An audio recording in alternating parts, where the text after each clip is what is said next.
And Marianne, I can see your slides coming up. So I can, yes, there you are. Perfect. You can see me? You can see me, you can hear me?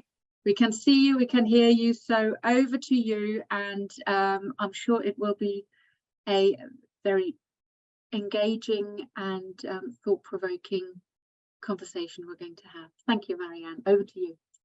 Thanks, Celia. So thank you for having me today. I am not from an academic background at all, so I feel like this is maybe a slightly different angle of leadership from that you've already been talking about this morning. I'll just tell you a little bit about myself before I get going. I am the chair currently the chair of the Women's Action Network Dorset. It's a fairly new role for me because I'm newly retired. My last work position, I was the Chief Executive of Dorset Mind. And before that, I had a varied leadership career in health and social care. So it's really good to be amongst kind of colleagues and similar brains today from a health and social care background. So that's my background. My interest in women's inequality comes from a very deep-seated experience of growing up with 5 brothers and being the only girl, very big family. And I've kind of carried that with me my whole life. So I am talking today about leadership from, I suppose, a very practical community-facing initiative, which is a very different experience for me. So maybe some other time I can talk about the difference between leading a community initiative and leading an organisation, which I'll probably write a book on, because it is a very different experience and I'm learning as I go along. So I'm going to talk to you today, as I said, from a very practical point of view about what we're doing around developing a charter for women in Dorset. So the question, so just to give you a bit of what I'm going to talk about, I'm going to talk about our journey, basically, which we're still on. This is a very much a moving feast, a work in progress. We're working on it and changing it all the time, and expect to be really throughout the whole duration of the project. So initially I'm going to talk about the first phase, which is where we asked ourselves a lot of questions. The second phase is about how we've put together the principles and values of the first draft of a charter. And we're just about to move into a third phase, which is about consultation and going out even wider into the community to see what response it receives. So the first question, the question I always get asked is why are we doing this? And this project started really with just a handful of women who were my peers, really, when I was a chief executive of a third sector organisation in Dorset. A small group of women who, in our work in leading organisations and charities, we would see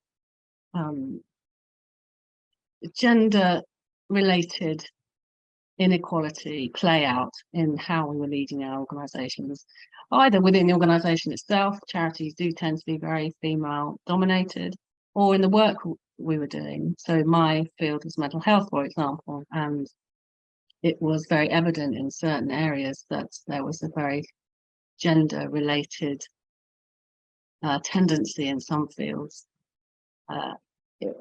Suicide rates, for example, very, very different for men and for women.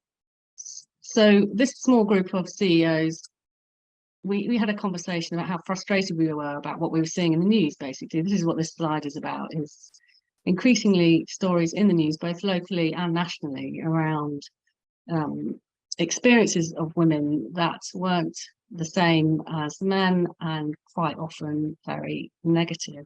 So interestingly, even though the group of women I was talking to at the time, none of us had really experienced explicit discrimination ourselves, we were surrounded by it, is what we felt, and we just thought we have to do something about this. And then we started looking at some data and started digging around in documents and consultations and strategies that were knocking around in Dorset at the time. This is about a year ago. And we found some really disturbing statistics around some data around gender inequality, particularly around violence, gender pay discrepancies, and experiences of women who had particularly complex needs, so women in poverty or women with mental health problems. But the data was frightening, so that made us think we really do need to look at this in more detail. And then the other thing we started to look at was what's already happening out there. And we were so surprised to see there's an awful lot happening. And that gave us the message, really, that women want to do something about what's happening and what they're experiencing. And there's an awful lot going on. Could we play a role in uniting what was happening around a common set of ambitions, if you like? So then we started to ask ourselves some questions. What were our experiences? Why isn't there anything going on for women locally already? And are women all the same? And what about different faiths and cultures and those kinds of questions? But in particular, we started to look at the question, what has the impact of the rise of feminism actually had on society? Is it entirely positive? And what about the men in all of that? And how that relates to wider society? And we didn't have any answers to any of these questions. But it annoyed us, or not, that's possibly an exaggeration. It frustrated us that we couldn't answer those questions and we didn't know. And so we put together a meeting. We brought together 50 plus women leaders from across the county. I'm sure you can see some familiar faces in this photograph, across a really broad spectrum of society, so health and social care, charity, but also business, farming, industry, you name it. We had women there that represented a broad spectrum across society, and we asked them these questions. We put to them, what would society be like if? So I'm going to share these with you and hopefully get your brains thinking as well. What would society be like if the positive skills, attributes, characteristics and attitudes of women were really specifically understood, encouraged and actively put to good use? Now this may seem to be in itself a bit of a sexist question, but we were asking ourselves, do we really as a society understand really clearly the different attributes of the spectrum of gender? And we felt we didn't. So what would it be like if we did? And what would it be like? What would society be like if women really were equal and there was no bias in society that negatively influenced the opportunities and experience of women and girls at work, including pay, uniforms, roles, attitudes, facilities, conditions? What would it be like if you just removed all of that bias? What would society be like if governance, politics, planning, decision-making, leadership was really and truly a 50-50 men, women, inclusive collaboration? What would that be like? Is that truly considered every single perspective and need of everyone in society? And what would it be like if healthcare, planning, policing, leisure, arts, and everything else recognised the needs of women and men to be different but equal, and that is okay? And what would society be like if there was no gender bias in healthcare, which there is, so that diagnostics and treatments were really tailored to our different gender needs in a really evidence and data-driven way? And what would society be like if there was no gender data gap, which there is, in sectors like industrial research and car manufacturing, for example? Women are something like, forgive me for not remembering the exact statistic, but something like 70% more likely to be injured in a car accident than men, because seatbelts and car crash technology testing is based on models of men. And technology is designed for women's bodies. Your mobile phone is designed on the size of a man's hand, for example. So what would it be like if that wasn't the case? What would society be like if there's no gender bias in planning and decision-making for our urban and rural spaces or transport? Because politics was family-friendly and women in their roles in society were really equally represented and valued. And what would society be like if women could perform, play sport, make art, create, compete, because everything was set up to enable her to do that, including childcare, views about her family, her body, her hormones, and everything suited the way she did that, including the way her fans and followers supported her. And what would society be like if women knew that there would, wherever they went, be clean toilets, period products, accessible travel, accessible buildings, outdoor spaces, affordable childcare that they could move around easily and freely whenever and however they wanted? Sounds like utopia to me. And what would society be like if women could go anywhere they wanted, day or night, anywhere, and be completely confident that they were safe and free from being followed, assaulted, harassed, intimidated, stalked, or threatened? And we have put in here by men, because the statistics do bear out that 80% of sexual violence is men assaulting women. So that's the reason it's in there. And what would society be like if all women were able to make truly free choices about their bodies, their identity, their self-expression, their families, their homes? And what would society be like if all women were not economically struggling, they were not constantly compromising, and if women were empowered rather than restricted, and were heard and involved and not invisible? So that's what we started to ask ourselves, and we started to get quite excited about the prospect of that kind of society, and all agreed that actually that's what we wanted, and it was time to stop settling for anything less than that, and that potentially a charter might be a way of leading the way towards that kind of society. So that's what we went about trying to achieve. But I just wanted to make a couple of comments about what this journey towards a charter is not, because sometimes I think that's as helpful as talking about what something is. So what this charter is not is hostile. It's about being positive about the future. It's about finding solutions and working towards something that's really beneficial to the whole of society. It is absolutely not anti-men. In fact, it's really the opposite, because our view is that we cannot achieve equality for everybody without collaboration with men being part of the solution, with us leading solution finding as part of this project. The other thing it's not is it's not anti-trans women. And again, it's completely the opposite. This is an inclusive project. And when we talk about the word women, we mean from this moment forward, anyone who relates to women, womanhood, feminism, femininity on any level. So although we continue to use the word women, what that means is women, non-binary, gender fluid, and any person who relates to being feminine on any level.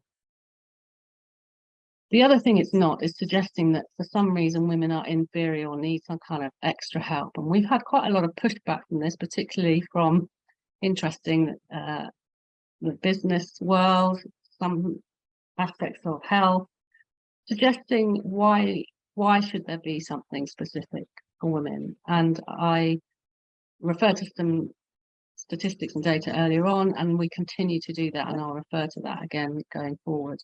This isn't just about a few women feeling a bit hard done by. This is about evidence. So the other thing it's not is inferring that women need some kind of additional support. It is, however, recognizing that some women do need extra support, and we'll come on to that later, but it's not suggesting that all women do. And it's by no means diminishing men's issues. Coming from a background of mental health, I have an extremely in-depth understanding of the challenges men, young men, all men potentially are facing in today's society that isn't necessarily any less significant. It's just different. So whilst we're leading this work on a women's charter, I recognise that there's probably the need to do the same piece of work around men and manhood and masculinity. And I would invite anyone who fancies joining me on that journey, who wants to lead that piece of work, to drop me an email. I'd be very happy to hear from you. So what actually is it? So this is a community grassroots bottom-up leadership initiative. It's a campaign by women, about women. It's not being driven by government, or whether national government or local government or any institution of any level. This has come about from women wanting to do something different for women. It's a means of giving hope to younger girls coming up behind us so that their experiences in adult life are different. It's a way of uniting women and bringing us together, all recognizing that even women are different, obviously, but just a way of bringing all the work that's already going on and all the initiatives happening together under one banner. And it's very importantly a place for collecting and understanding the evidence around what the inequality actually is in this county and beyond that, hopefully, in time. It's a means of collaborating over our shared experience and the shared issues that the evidence begins to show us. And it's a vehicle for amplifying voices, particularly of those women who are less often heard. And it's a reason to influence decision makers and a way to create visibility. Importantly, we see it going forward as a channel for collaborating with the media, because there's some really important stuff that we plan to tackle around identity and society, which we will need help from the media in terms of changing attitudes.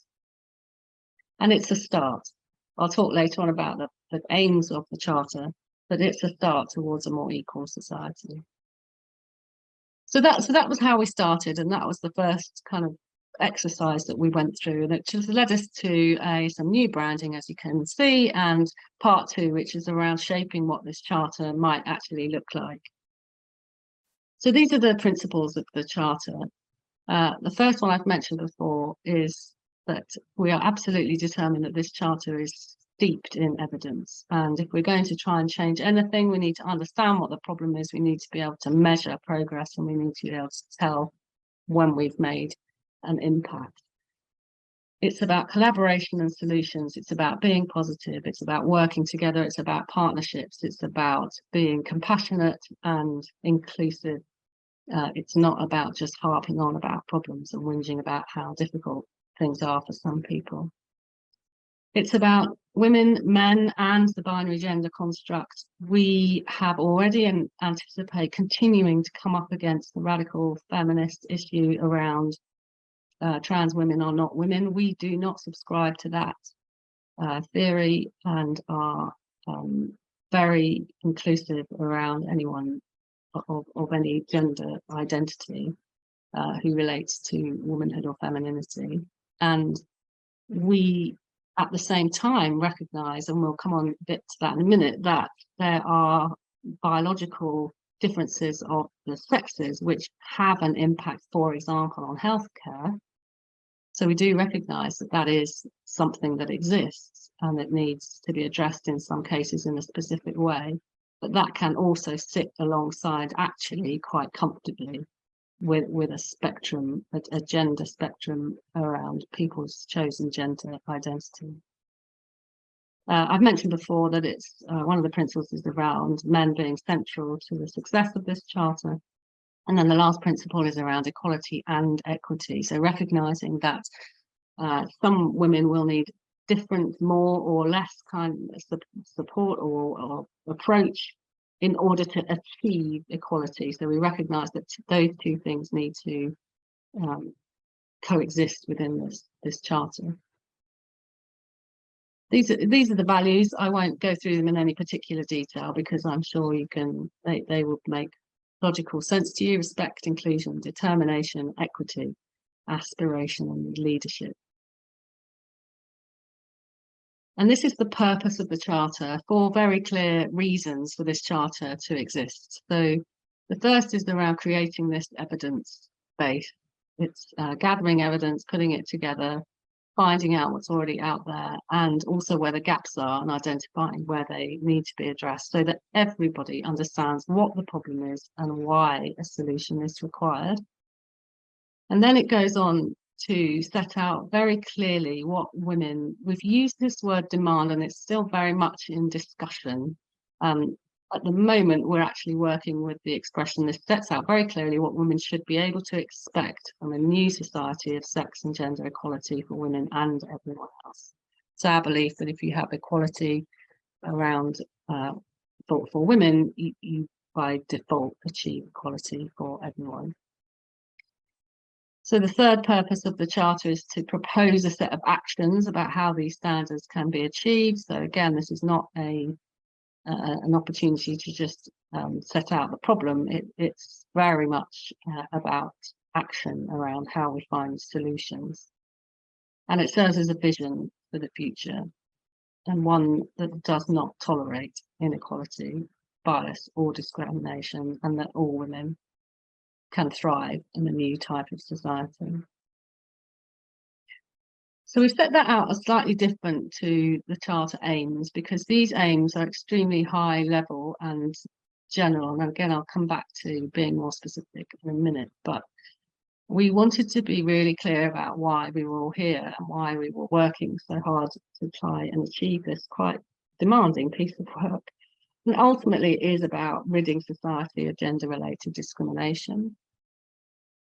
It's about holding leaders to account so that they are held to account to use their power to maintain the standards that we set out that women should have the right to be able to assume.